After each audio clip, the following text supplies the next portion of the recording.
talk about the mortgage rate specifically, Yeah. because mortgage rates are a weird beast, right? I mean, we saw they're supposed to move in tandem with 10-year treasuries or at least close to it, but we saw the Fed raise interest rates successive times in 2022. Mortgage rates went all the way up to 7% plus. The Fed continued to raise interest rates and mortgage rates have started to come down. And the Fed is expected to keep raising rates at least a little bit, right? They've got a target in the 5.5% range, which gives them a little room to run.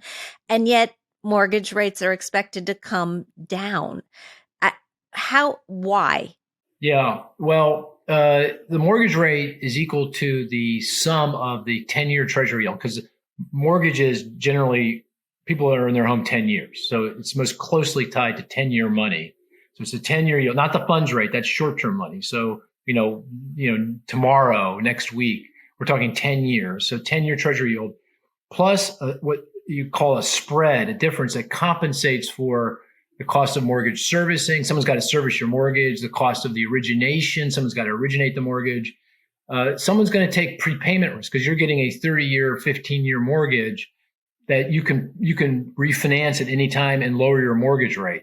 Well, that's a risk to the investor who said, "Oh, I just lent you money at 6.5, and now you're going to take me out at 5.5 or 4.5." That's a risk. You got to compensate me for that risk. And so that's where we've seen a very significant widening in that spread because investors that are buying these mortgages are saying, "Hey, I think there's a great deal of risk here that I get refinanced out of this mortgage at some point in the future, and you got to pay me for that, Mr. Borrower or Miss Borrower." And so that's caused that spread to widen and gap out. And right now, it's double what it typically is historically, just because of the circumstances that we're in. And that's why mortgage rates are as high as they are. They will eventually. Things will settle down once it's clear the Fed is going to stop raising interest rates and the dust settles.